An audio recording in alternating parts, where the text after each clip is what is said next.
What do you got?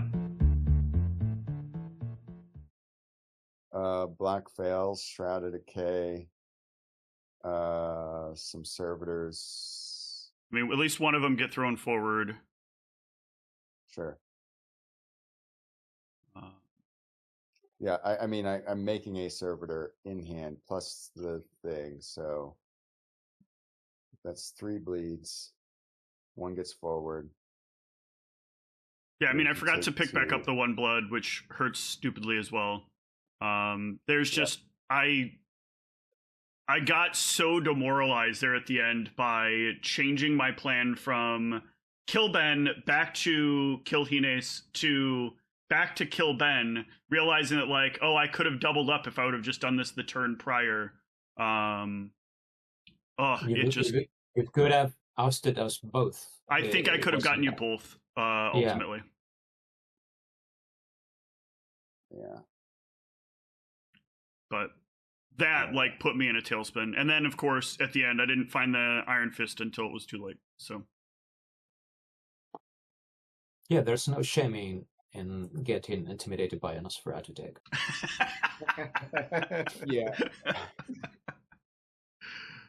I just knew I wasn't bleeding forward. Like even if you weren't gonna block, I wasn't bleeding forward.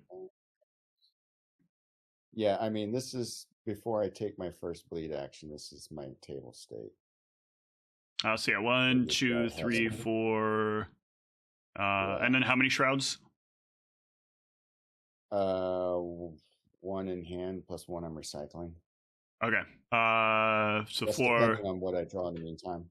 Yeah, good possibility you get me because I deflect. I already drew my card off the deflect. Maybe I get 1 block on you. Sure. So I get to cycle rolling. Yeah. I still die. Yeah. You would have got me. Yeah.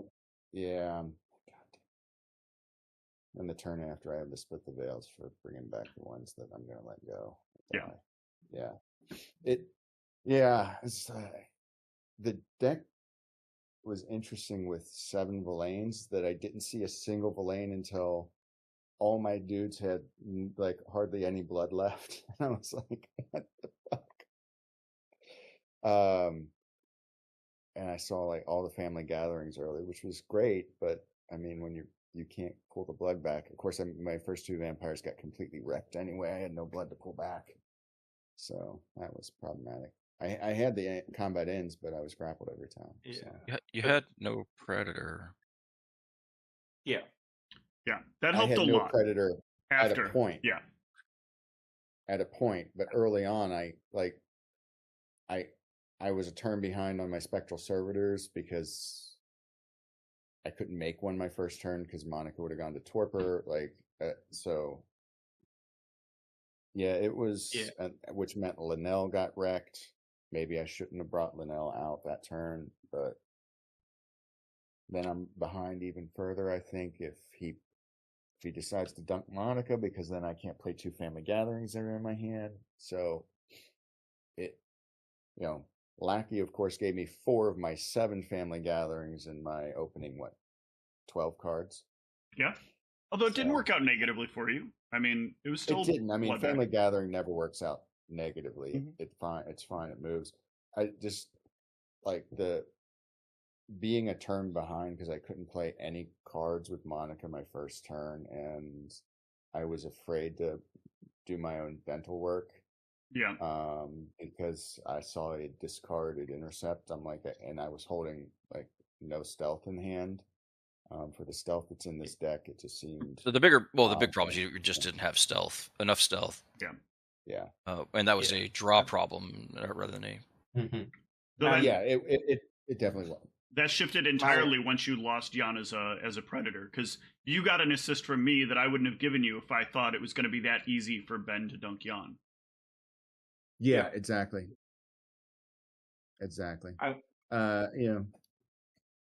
But I'll tell you, the sexiness of hunting with Psychophagia and then using Cappadocian Crypt to give someone else blood is pretty hot. It's pretty good, yeah.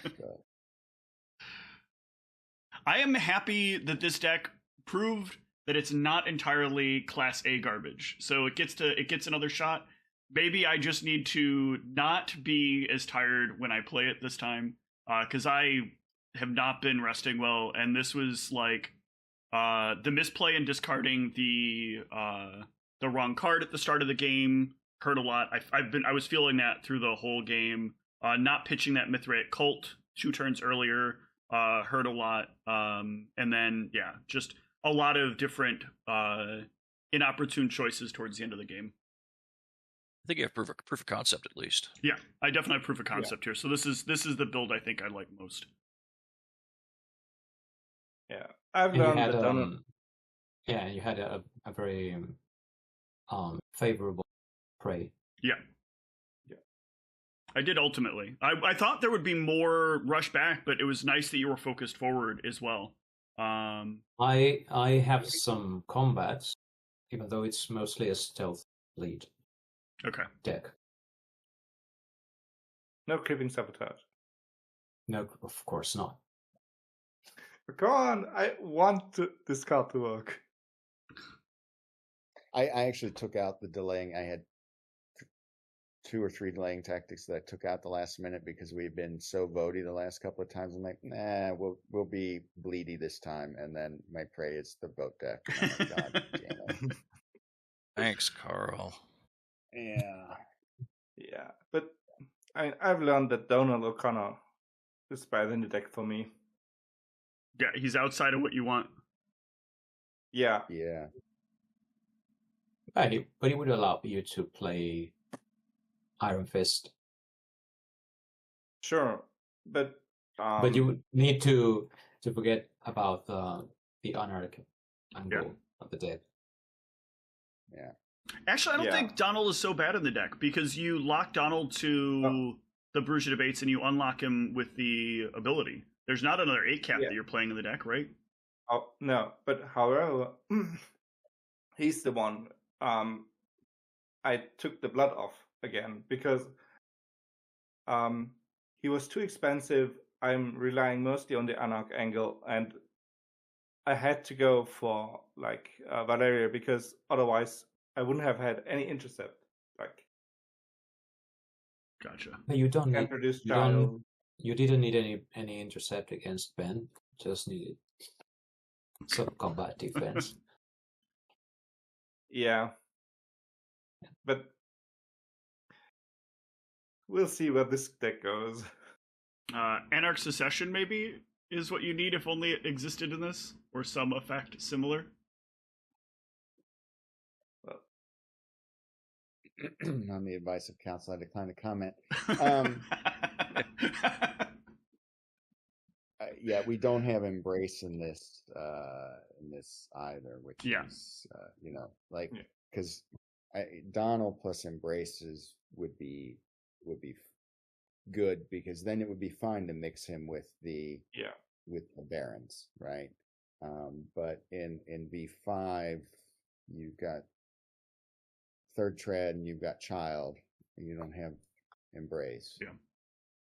So you can't really mix sex if you're doing baby making, which is normally not an issue, but I think in Bruja Debate, if you want to use Donald, maybe it is an issue because like that's a really hot special that is underused, but because Donald's underused. Yeah. Just strange. It's so traditional to mix sex. He doesn't have enough sidekicks for the time being. Yeah. Well, he has Gwenillian and Junhei, so they're nice Camarilla vampires. But the first one has Dominate at Inferior. Yep, which hurts. Mm-hmm. The other's got that additional strike special, which is pretty hot with Bruja Debate. Yep. So Ben, your Lasumber deck was mainly the precon. Mix of the New Blood deck with some stuff from the precon. Sorry. Yeah. It's the master cards from both. Maybe a little adjustment here and there, but like the master cards from both. The Crypt was Was it 3 of Maria del Toro, 2 of Defina, 2 of the other 8 cap prints. Yeah, Yewan Ong, and then a smattering of the smaller caps, just so I can have somebody to govern to. And then the library was mostly like not quite a doubling of the New Blood deck, but largely. But then adding in deflections and Shadow Sentinels and I saw the grave robbing in the pre-con. Like I gotta try the grave robbing. And, It's almost like the New Bloods are really important supplemental products to make clans work. Like I don't know, the Salubri. Sorry, I had to throw that in there. Obligatory requirement to throw that. He's waiting. He's waiting for Salubri. Yeah. Like they're coming. They're coming. I know. They just feel so far. Redacted. It all feels so far. Yeah. Oh, good. I was hoping we'd get at least one redacted in here. And I did change the scouting missions to governs because better. Yeah, the Sombra seem like they really want govern over scouting mission. There's just not enough low caps that are good enough for scouting. And well, the crypt isn't fully filled out yet either. We got to add more Sombra crypt cards. Okay. I think the Sombra Sabato combat is quite nice. It was working out all right. Yeah. And it's an angle like because mostly when you're playing Rush or the decks I've encountered yet are not like they have really an option to oust, and the Sombra do at least more so than others. Yeah, the basic idea was a Euro Bruja style deck, just with Vanilla Sombra instead. The one little frustration I had in this game was I dodge off of Arms of Araman, get the additional strike, but now I don't have the press anymore because I don't have the grapple. Right. So maybe I need to design a press in there somewhere. I do want to offer, though, at least from a design perspective, it's really exciting to see what you guys have done for making La Sombra also still work as a combat clan, because it felt like old La Sombra, like, they've got potence, but really they have 2 disciplines. You feel really bad sometimes stocking potence. You have to go that weird build the fortitude in and try to go that route.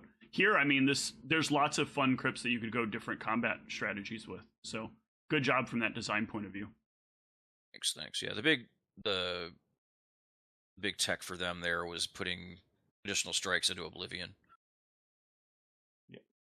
At inferior. Even the servitors can combat now. Yeah. Servitors can play additional strikes and target vitals and prevent. Yes. Yeah. But not in V5. Well, in V5 we do have the Martyr's Resilience, but we don't have the glancing blood. Glancing blood. Yeah. Thank you. Yeah, I knew where my mind wanted to go and I couldn't think of the name.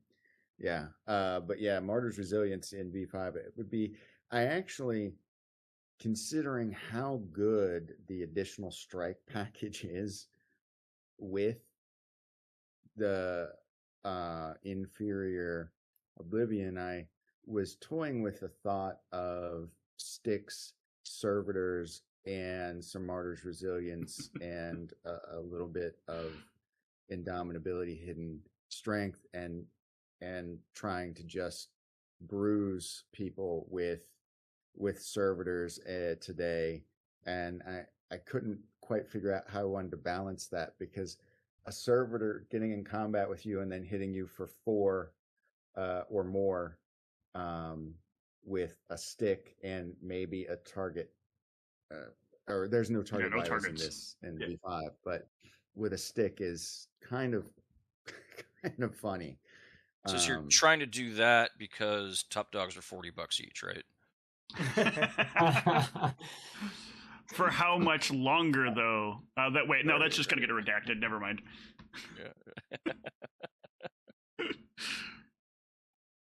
Yeah. I'm even considering the possibility of using them, not with V5 cards, of course, but with Concealed Weapon, Saturday Night Special, and Dragon Breath rounds. and Sure, any, sure. well, with additional strike if necessary. Yeah. God, that would be terrifying. So we'll see what can be done. Lots of ideas. Well, no cards for Nosferatu. We've heard several times now. They don't seem like they need them. They managed to oust the La Sombra.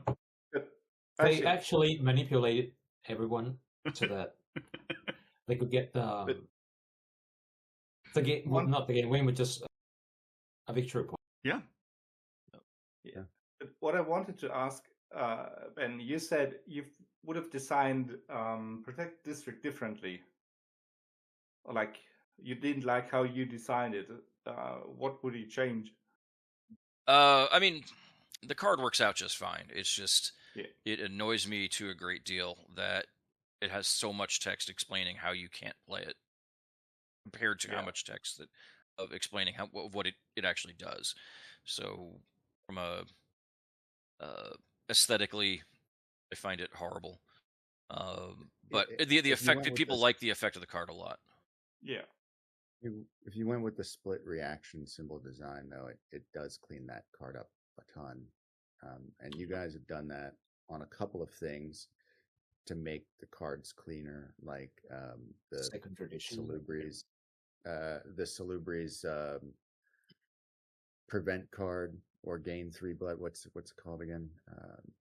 The superior effect on that is listed twice, right? Yeah. You've got the inferior version, which will gain you the 3 blood, or the superior prevent all, or prevent all to somebody else. I think that's I agree with Carl here. I really like that as a solution in this. I think that Chris's project is really interesting and one which I think would be worth an evaluation because it looks good when you do it on other cards, and I think it would clean up a lot of the weird like offshoot rules problems that are like layered upon layers and layers of LSJ rulings when they can just be cleared up by turning the game into a slightly more hieroglyphic game because you don't have natural language needs anymore.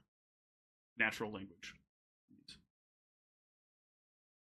You're saying that like hieroglyphs weren't natural language.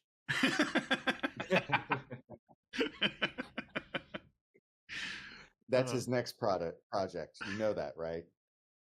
VTES in cuneiform. Yeah. I'm down. I'll try to play those cards.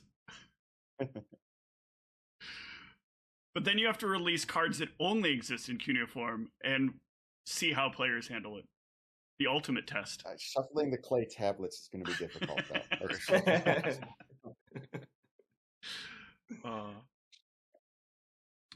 With that being said, though, I mean, I really have not said this to you, Ben, yet, but again, I think you guys are doing a bang-up job. I am really excited at where this is going. I think that the V5 idea, whether it was you guys yourselves or Paradox pushing you towards it, I think it's exactly what the game needs to have that tiered structure for new player development.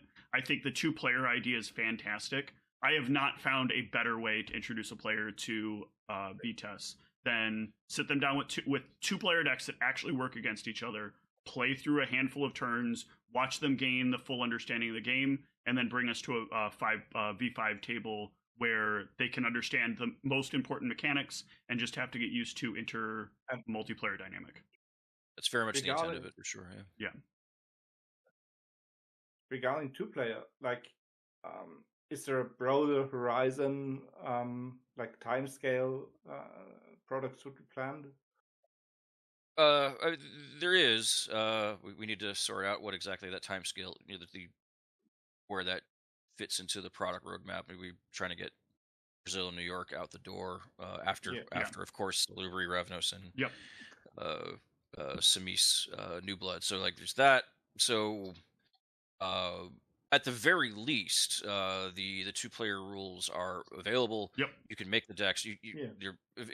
Presently it's with existing cards. You can make them. We haven't done it already. We need to get them on drive-through card. Just here's a quick way to.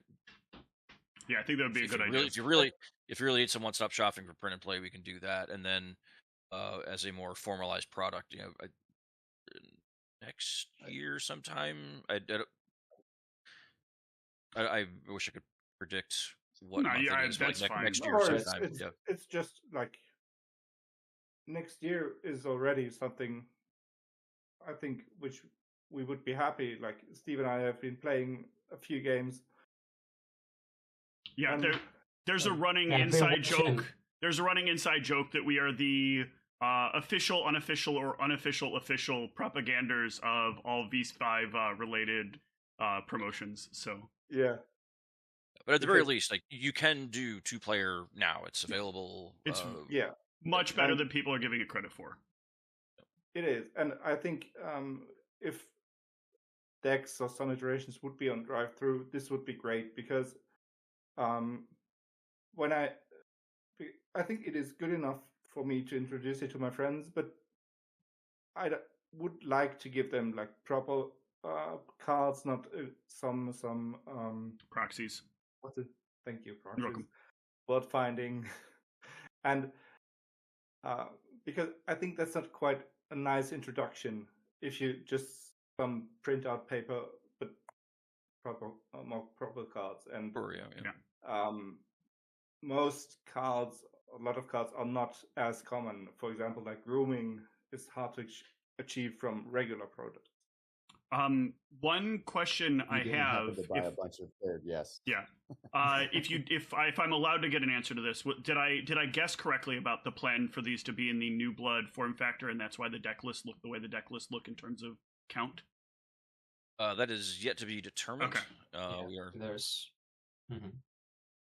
we're exploring ideas. Yeah, that makes sense. That I would like to at least offer that I think that 42 cards may not be enough. But this may be development over time. It presently feels like we're exploring the. No, options. I know. I'm offering my feedback here since I have 2 years that seem important to it. We've seen that for ourselves. Okay, good enough then for me. Thank you. Yep. And but we are reading the reports. Some people are just reporting their games and giving us their feedback. Yeah, I missed the Google form. I've been manually clicking through the links, but didn't click one that looked like a tier above the link beneath it. So I've been to the form that shows the list of questions for the form, but never actually clicked on the one that takes me to the Google form. So I intend to do a little bit more of that going forward. Since you've been playing quite a few games so far in this format, it will be interesting for us to know which decks feel more balanced against each other. Mm-hmm. Yeah, okay. That is good feedback to give. So far, in my opinion, the Salubri that I've been running have been running pretty smoothly against most decks. The Apikun is such a value in this format, and in the right way. Like you're basically playing this War of Attrition style thing, and that manages out pretty well. It felt like they were far worse against the Gangrel. It seems like that has lined up a little better now. Now that we don't have Bearskin, just giving Gangrel such a significant advantage. And then otherwise, I think Bruges do well against most of what I've played against. And Jan, you got any thoughts? Yeah, I think taking Bearskin out was quite a step for the format because it was so efficient.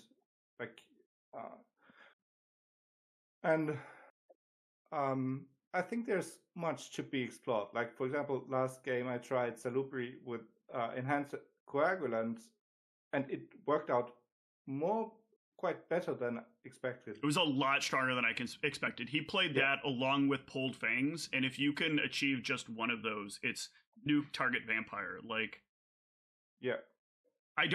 We were debating, I don't feel like that's too strong to be in the format, but it does feel like if somebody gets it, there's just nothing that you can do about it in the right package. But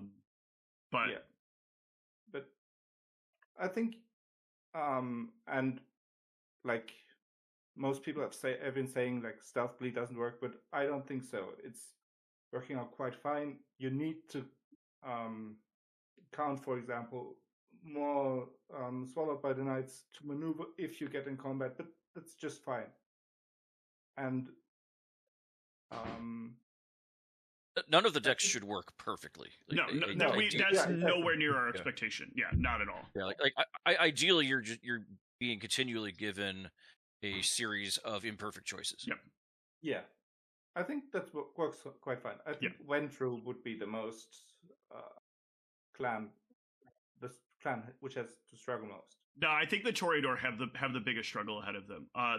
They can't deal with most of the modes of what's going on. They don't do combat very well. They don't exactly do bleeding very well. They don't have voting is also something that feels really hard in the format, like exceptionally hard in the format. Yeah. This is something which we've talked before. I think there should be voting cards which do something different than damage. For example, like instead of KOC, some banishment would be interesting, because this gives player a choice to opt and to think about, do I want to include some control mechanisms or do I want to do damage? Because pulling votes off is some work. Yeah. In 2P. It also really encourages more like large cap vampires to get to see play. For some crypts, like the large caps are just like dunking your pool for no reason against the wrong deck. But I think there's still some more play that Jan and I have to keep going with this and the rest of the community. But I think it's still quite interesting and a lot of fun. But what I wanted to ask, like, since we're talking about two players, well, is there like a larger design plan for you guys have, for example, like building on 2P so people get introduced into V5 and then later on into Elder or Legacy, whatever you call it? Or is it just like, how do you design cards? Do you account for all of them, or do you account for V5 or for Legacy mostly? What's the horizon where you design? The way in which I choose to design is assume it's for Legacy. And if we do end up needing cards for the 2-player format specifically, work on that, but also make sure they're still make sure they don't break anything in the Legacy format. The V5 part of that largely takes care of itself at that point. So. Yeah, it does seem to. It's done pretty well. Yeah. Kudos, by the way, making just in my opinion, faster format by just changing the power level and the target of cards. It does feel like when playing V5, it just kind of moves, and there's a lot less interruptions. Yeah. Well, it's in a lot of ways, it's the format with like most of the good cards in them. Like there's a lot of the other stuff stripped out. Like it's also the cards that we've spent the most time vetting and updating the templating on, and making sure you're not like having to look up rulings all the time. Like it's going to be cleaner and faster, even just from that perspective, just to properly templated, properly mechanicized, like, with the right mechanics, and not needing to sift through Usenet articles on how they work. All right, so I got a question, since we were talking 2-player. Why are we using the contestation rules we're using? And why not potentially contestation rules that were play tested that seemed very good for the normal game? That's all the time we have. Why would we want to create contestation rules that won't apply to V5 or Legacy when we could make a change in both of those formats that would be useful in 2-player as well? And having just been in a event in the Week of Nightmares in which I had absolutely no chance to win because my Grand Prix decided that he wasn't going to contest my predator, which was fine. I mean, my predator brings up a 10 cap. He's got 8 beads on a guy and basically never got a vampire into play the entire game before my prey ousted him, which gave him 6 pool, right? We had the play, and we play tested the mechanic long enough ago that I'm not under NDA, and I've talked about it in my blog, is why are we not trying to use the rules with the flip it over to reveal it, be able to move the beads to another vampire and bring them up instead mechanic, because it seemed like but that's when it was tested was pretty hot. But that is of no help for star decks. In the 2-player format, I definitely get why the choice was made with this version from that version, because then it becomes a race. You get the same reason that Magic the Gathering decided to change the Legend rule. You didn't want games where it was just star decks. Are you telling me you're going to have a deck in 2-player for which you have a vampire around which everything is centered and you have no plan B? And in the usual format, in the 5-player format. Okay, then. So, but star decks are always susceptible to this problem, right? Like, even now, why would we not have? I don't understand why we. If you live by the star, you die by the star vampire, right? That's your choice. You're setting that up when you go in. But if I happen to be playing Gangrel and you happen to be playing Gangrel and you bring up Kuyen, I've got beads on Kuyen, I can bring up Casey. It's fine. Maybe I want Kuyen. Maybe I decide that you having Kuyen is bad because I know you're playing a Raptor Wall and I'm going to contest. But I have all of those options with that set of rules, whereas with the current one, it's either contest or I don't, and I have no good way to get a vampire in play, especially a large vampire. In this case, it was Helbla. No, sorry, Roger de Camden. And the guy, literally never took an action in the game because of the way that, like, the rules are set. It feels like you're putting us on trial for answers we gave you months ago. I am not. You had this conversation with you months ago, and I gave you an answer from Vincent about that. The question. About I'm asking 2-player. the question now because the 2-player format was after that. Why the 2-player format is not choosing to use those rules. But the main reason is to keep the rules consistent from introducing people who were playing the game, introducing people to the game, and that not changing the rules out from under them when they try the main game. Yeah, I kind of get where the idea came from in, like, giving them this more limited, hey, for 2-player, let's have this slightly modified rule set that still basically does what the real rule set does, as opposed to running with one that might, when they come over to multiplayer, really break their brain. I've run into this in numerous different ways across, at least training people from games that feel similar to each other. They will immediately assume a mechanic works a certain way because, well, in this other game it worked that way, and this feels exactly the same, so it must be the same. It's even harder when it's the exact same game, and now it is a substantially different rule set. So I kind of understand why they wouldn't go wildly different with the rule. I guess I don't understand. You basically just are talking in favor of what I'm suggesting, that everything used the flip and reveal. Right, but as Ben said, they are at present time against that idea in full. Right, but this gives you an opportunity to continue to test that in an environment where, at least when we tested publicly the rules that you're trying now in multiplayer, admittedly, and not just 2-player, it was soundly rejected.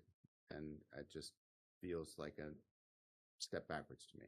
And I was curious why that was the approach taken as opposed to the other approach.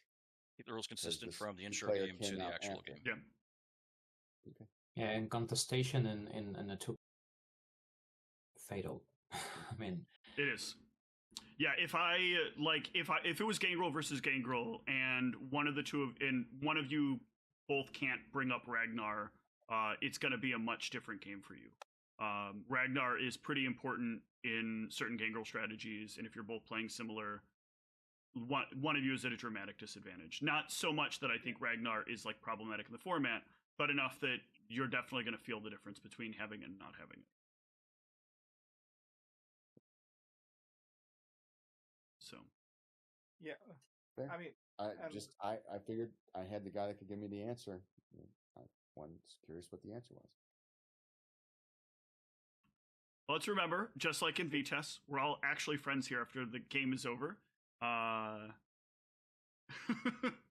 Hines? Right, Hines? We don't need to talk about this game any further, do we?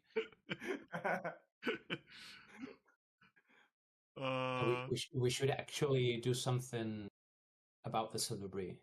They are too good. No, please, please. Please, I'm only recently becoming a Salubri fanboy. Please don't do this.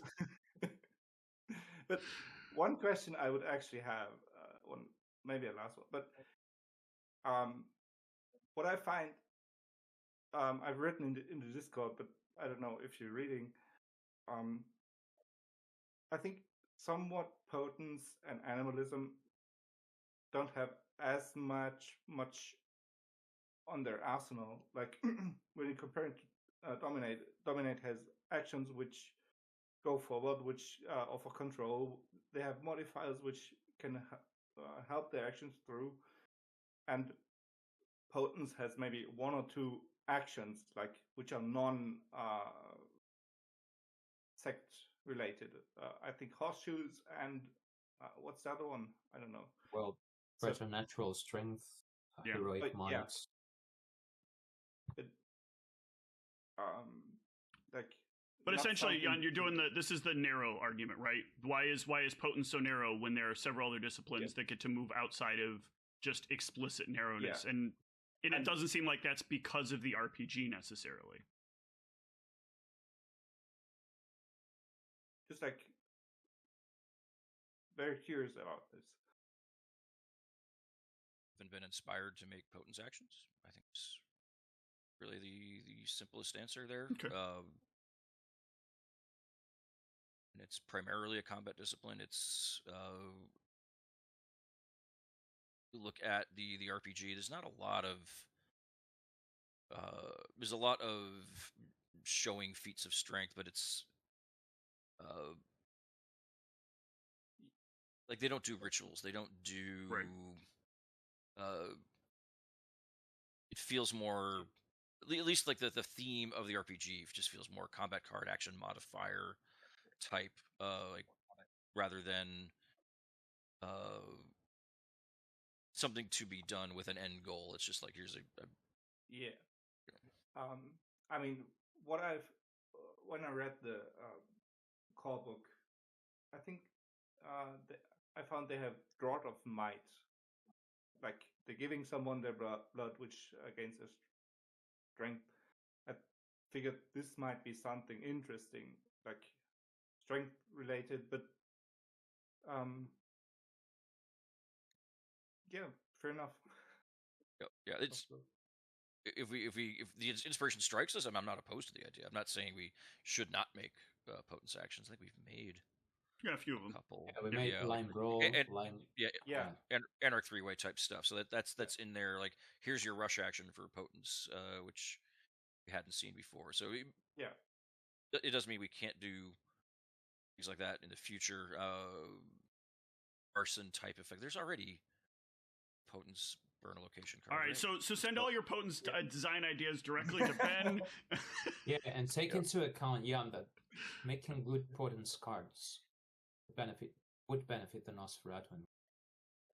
Really There's the real answer. It's all part of the conspiracy still. Okay. Yeah, but well, one main thing is Potence doesn't bleed, so having a Potence bleed action, that's already one category of action card just like completely off the table. So doesn't mean that other action cards can't be made, but at the very least there's a whole type that simply isn't happening. Is there a reason though that Potence couldn't in some way do directed pool damage to you guys, or is that just because it's a design that is hard to kind of navigate overall? Yeah, it's certainly there's the criticism of all the disciplines do all the things, but I mean, I don't want us necessarily there. Sorry, right. But the disciplines do have their scopes, and bonus bleed cards largely lie outside that scope. And if they're going to have that bleed component, it should be like a dual discipline paired with, so like Show of Force or Iron Glare or what have you. Yeah, that's cool logic. That's kind of what I assumed, but that was mostly a question of curiosity as to the idea. So, I don't pool loss on a Superior Rampage that everyone's been asking for. Superior Rampage might be Rampage. That's the card. That's the card I was thinking of. Yeah. That's the. Get the plus one stealth on destroying my own locations, which is often very important.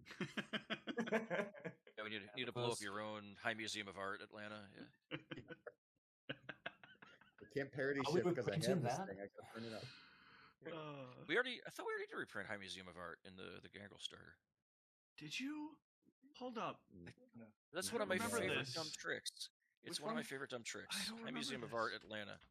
I remember. No, it's not yet. No, damn it! We gotta do that. Yeah, because I love having the rewilding High Museum of Art pairing in a Gangrel deck. I rewilded someone stole my Power Base Montreal. I'm like, okay, are you sure you want to do that? I remember that.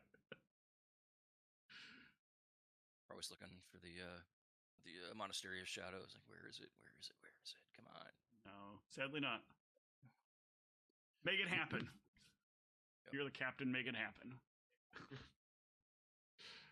All right. Well, I don't think I have anything else for you guys. This game was a lot of fun. It was nice to get a different face to finally get to play with, even though I've been indirectly communicating with for 30 plus years. So, or roughly 30 years, rather. Close to, I guess is the correct phrasing. 25 years. Yeah. I've actually finally got to play a game with you. Like, it's actually seeing your face for the first time is kind of amazing too. Like you've been around for eons, and like that's the actual guy. All right. I'm curious. Okay, so this is purely for my ego. Okay, do you remember the conversation that initially started the Justicars? I think he means something way back. Way back, the national coordinator position was something that got brought up. And I specifically had said, like, it would be great if we had Justicars, people that you could go to that would be able to identify specifically who the people were, what the locations were going to be for the NAC, for regional qualifiers, etc. And I wasn't sure if there was pre-conversation about that before I had announced that, but it was not long after that the idea of the national coordinator came up. I'm trying to remember so far back. I know we didn't want to call them Justicars because we wanted to make sure we weren't creating that. I mean, much as it is in a way a hierarchical structure, didn't want to. It's a psychological make it feel like they were actually over, like they ruled over the other people in that line. I didn't want like people feeling like with princes, like there's that like, oh, this person is more special than the rest of you. I didn't want to have like that kind of gotcha. It's just a role, not a this is how we view people in a caste system or what have you. But as for how the national coordinators got. Yeah, because that's originally, I mean, you wouldn't be, I think, in the position you're in if we hadn't had that long discussion about national coordinators. In 2008 or 2008, something like that? Was it earlier? Was it high school? 2003. It was 2003. Okay. It was I can't feel time properly when we go back to there, so. Yeah, but I just remember that because I think I became national coordinator in 2003, short after European Championship. Yeah, I know it was around 2002 that I had suggested it, so but I thought it took more time. Yeah, and Steve Week just proposed the idea. Yeah, he was looking for. I think there was a need within White Wolf to have a liaison in the European countries, predominantly. Certainly, there are other non-American countries involved in VTES, but like particularly with Europe and contact with people who have contacts with distributors in Europe, right? People who have contacts with the whether it's organized, especially with organizing tournaments, the major tournaments like the EC, moving around Europe a lot, making sure they had some kind of trusted liaison they could work with in the European countries. Not that Europeans are distrustful, but just in terms of there's a lot to coordinate there. Yeah, this is the person we know here who we know can handle this. And as for the U.S., it was largely. I mean, it wasn't needed in the U.S. From an organizational perspective because Oscar was doing that, or Steve or Stuart was handling that within from White Wolf, but making sure there was an American vote at the national coordinator voting table. That's how I ended up getting that role. Okay. So the discussion was kind of happening in the background. The timing when I brought it up just happened to coincide with execution. Yeah, I think everybody was seeing that need, including yourself. Okay. I've always been curious. The timing was interesting there. This deflates my ego even more, which doesn't help because I didn't have much to begin with. But I mean, you're looking at it from the player organization side of things, which there's a need there. But from the business side of things, White Wolf picks up the game in 2000, needing to make inroads abroad, like not because it's an American company looking to make inroads abroad with various distributors to coordinate distribution of the product over there and things that. There's the major distributors who are already picking things up, but like, where else can we expand to within Europe? Cool. That's nice history for me. That satisfies an itch I've had in my brain for more than 25 years now. So very cool to learn the background behind that. I think some of it was centralized within each country. Centralized prize support. You send the national coordinator the bundle rather than trying to keep track of individual princes who pop in and pop out and what have you. Yeah, before that felt crazy. Yeah. Go ahead, sorry. No, I remember ordering stuff as prize support for tournaments in Spain back in the day.